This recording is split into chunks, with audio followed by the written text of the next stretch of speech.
We're covering Bernie Sanders live. We're coordinated with his campaign. And I'm told 5 minutes before, you're not covering Bernie Sanders. I think that they were in the tank for Hillary Clinton, and I think it was managed.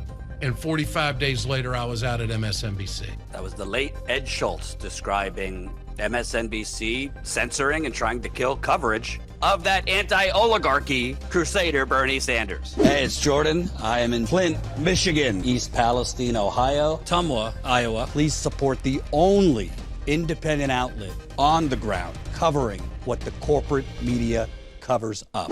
Hey, it's Jordan with Status Coup. Breaking news. MSNBC suddenly fears oligarchy.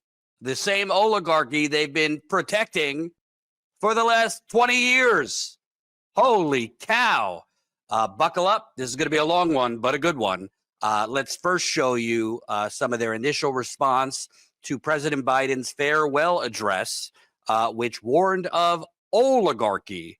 The same oligarchy they called Bernie Sanders racist and sexist for warning about. I want to play that clip again just to reset it. When he talked about the oligarchy, it was just a striking moment just using that word and saying it so plainly.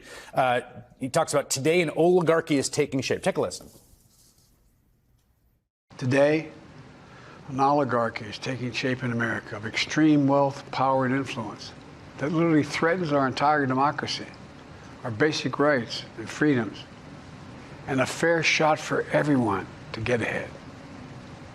We see the consequences all across America, and we've seen it before. More than a century ago, but the American people stood up to the robber barons back then and busted the trusts. They didn't punish the wealthy, just made the wealthy play by the rules everybody else had to. Alex. When he said that, you and I were both on set looking at each other like Joe Biden just said oligarchy. Oh my God, he said oligarchy. The same thing that Bernie Sanders has been saying for 40 years, but more specifically for the last 6 that he was running for president, that we lied about him and gaslit about him and minimized the oligarchy. But corporate Joe said it, so, oh my God, our eyes glazed over when he said it. We were mesmerized. He's so right. What about this oligarchy? It's unbelievable. And, you know, when Chris Hayes says it was a striking moment that Joe Biden talked about oligarchy, was it not striking when Bernie Sanders talked about oligarchy? I guess the only difference would be they know that Joe Biden isn't going, well, he can't, he's leaving, but was never going to do anything about the oligarchy.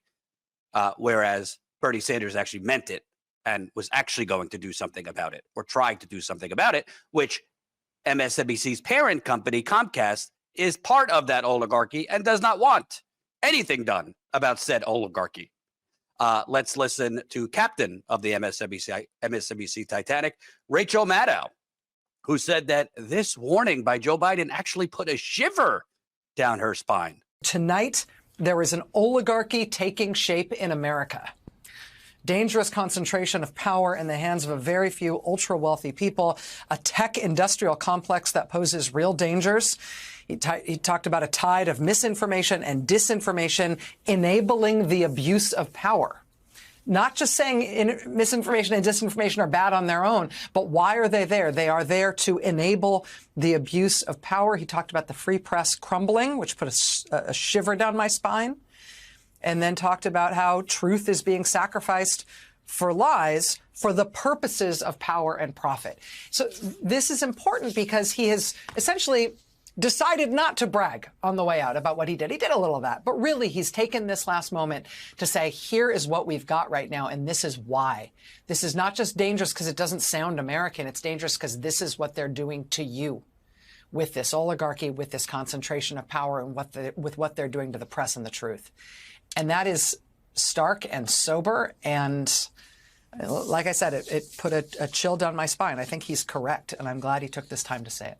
I think he's correct, and I'm glad he took the time to say it. Oh, my God, I want to vomit. I want to vomit. First of all, Rachel Maddow, who gets paid $25 million a year to work once a week. Apparently, she's now returning to 5 days a week for the first 100 days of Trump's presidency, but then back to once a week. Anyway, great paycheck, $25 million a year to work once a week. But when you say oligarchy puts a shiver down your spine, the shiver down your spine is because it's just out front now under Trump, because Elon Musk and Mark Zuckerberg and Jeff Bezos are going to be literally on the inauguration stage next to Donald Trump. That puts a shiver down your spine, but you were totally comfortable with it when the oligarchy was behind closed doors in fundraisers at Napa Valley, at Martha's Vineyard, in Silicon Valley, in the donor classes mansions with Joe Biden and Hillary Clinton. You were perfectly comfortable with that oligarchy that wasn't so in your face on the stage at inauguration, just, more ethical behind closed doors, in the wine caves, in Napa, in Martha's Vineyard, Silicon Valley, San Francisco. That oligarchy MSNBC was fine with. That oligarchy MSNBC was fine having on its air 24/7, having wealthy pundits with oodles of conflicts of interest. But now they are so worried about the oligarchy because it's more brazen and in your face. This is the definition of limousine liberal. They're fine with corruption, just the more average Tuesday corruption that's more quiet and behind closed doors. Just, donors and corporations purchasing the government behind closed doors, not in your face like Trump is doing. And by the way, when she says that Biden's talk of an attack on the free speech and an attack on a free press puts a shiver down her spine, well, she didn't seem to have a shiver down her spine when President Trump and then President Biden continued the prosecution against Julian Assange, the publisher and journalist who exposed U.S. war crimes in Iraq and Afghanistan, that back in the 2000s, when it was George W. Bush, Rachel Maddow was against those war crimes. MSNBC and Rachel Maddow used WikiLeaks footage of collateral damage. They extolled that footage. They were totally aghast at the war crimes he exposed. But then when the U.S. government went after Julian Assange, crickets from Rachel Maddow and MSNBC. But they're so worried about the attacks on the free press now because it's Donald Trump. Give me a break. But to really drive home this brazen hypocrisy, this selective concern about oligarchy, we need to take a trip down memory lane. I'm going to start in 2016. This is a clip from Ed Schultz, unfortunately no longer with us, passed away a few years ago. He was a great journalist and a host at MSNBC once upon a time. He basically got fired from MSNBC for daring to speak out against the TPP deal, which Comcast, the owner of MSNBC, wanted.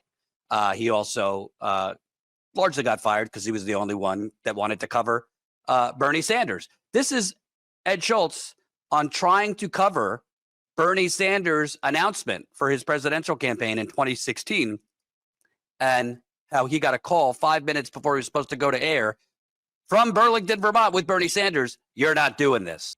Did he tell you what to say? Did he tell you an angle to take? Often. In fact, when Bernie Sanders was announcing that he was going to be a candidate for the nomination of the Democratic Party in Burlington, Vermont, I was the only cable host between Fox, MSNBC, and CNN that was there live to cover it. Now, there were live cameras there, but we had coordinated with the Sanders campaign that at 5 o'clock he was going to make his announcement, and we were going to cover this on the Ed Show. I go to Bernie Sanders' house that afternoon, an interview in the backyard, about a 15-minute interview. The grandkids are running around. It's a big day for the Sanders family. He's going to announce that he's running for president. We're going to carry it live later on in the day, and we're going to run this one-on-one tape with Bernie. 3,000 people are there on Lake Champlain. It's 5 minutes to air, and I get a phone call from Phil Griffin. You're not covering this. I said, Phil, Bernie Sanders is announcing he's running for president. He's going to be a president. I don't care. You're not covering this. And it got rather contentious. And Why, though? I don't, well, now you're asking me for opinion. I'm giving you fact right now about what happened. Mm-hmm. And other people who were there with me will attest to the fact and back me up that this is what happened. We were told that we had to cover something down in Texas that was totally meaningless, and another press conference in Baltimore, which was already had been in the news for a few days. We're covering Bernie Sanders live. We're coordinated with his campaign. And I'm told 5 minutes before, you're not covering Bernie Sanders. Now, let me give you the opinion. I think the Clintons were connected to Andy Lack, connected at the hip. I think that they didn't want anybody in their prime time or anywhere in their lineup supporting Bernie Sanders.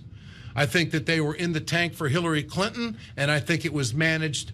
And 45 days later, I was out at MSNBC. That was the late Ed Schultz describing MSNBC censoring and trying to kill coverage of that anti-oligarchy crusader, Bernie Sanders. And we know about MSNBC's coverage of Bernie Sanders in 2016 and 2020. Isn't that interesting? By the way, Andy Lack was the president of MSNBC at the time, who Ed Schultz referred to as being tied at the hip with Hillary Clinton. You know, the same Hillary Clinton that said, well, you have your public position and then your private position. They differ depending on who you're speaking to from Wall Street. Let's also show you some of the fun MSNBC had, or their ardent opposition to oligarchy when they interviewed Bernie Sanders in the early days of his 2016 campaign about taking on said oligarchy. So there will be tremendous forces against everything you've advocated here. Right. It's not like saying nobody's staying up all night worrying about gay marriage because they're okay. Good point. But this thing, they're losing money. And the interests at work here, the very interests you've talked about, are still going to be there the day after you're inaugurated. That's right. So what do you do with it? Saying is Don't tell me you can just wish it to happen. Let me rephrase it. Okay. What you are saying, correct me if I'm wrong, is you got a very powerful billionaire class who wants it all and will resist any change. Anyone with substantial wealth or in a 401k or a mutual fund will want to hold on to their money. They'll all want to hold on to their money. What you're talking about is the Koch brothers in corporate America. And everyone in the stock market. And people who are very, very wealthy. So let me just say anyone in the stock market. Chris, let me just say this. Not anyone. All right? Well, this university invests in the market. Let me just say this, all right, if I might. All right? In the last 30 years, you know what's happened? There's been a massive redistribution of wealth. You know that? I agree completely. It has gone from the middle class and working families to the top 1/10 of 1%. I didn't hear the establishment moaning about how radical and crazy it was that trillions of dollars left the pockets of the middle class. Now, when I'm talking about giving the middle class a break, all these guys are you're giving a normative argument. I agree with it. The question is, how do you get it done? You're giving a normative argument that I agree with. But I never used my mega platform on MSNBC to argue against. When's the last time Chris Matthews, when he was on MSNBC, railed against oligarchy or concentrated wealth? But I agree with you, but you're not going to be able to do it because Comcast, who signs my checks, doesn't want you to do it and won't let you do it. But they fear oligarchy now. Ain't it rich? Let's fast forward 4 years when the same Chris Matthews infamously had a meltdown when Bernie Sanders won the Nevada caucus and looked like he was about to win the Democratic nomination. He infamously compared Bernie Sanders possibly being the Democratic nominee to the Nazis invading Paris, which he later half apologized for. Here's a montage of that MSNBC freakout. I think this is going to be very frustrating for pundits, very frustrating for media consultants and everyone who's trying to figure this out logically.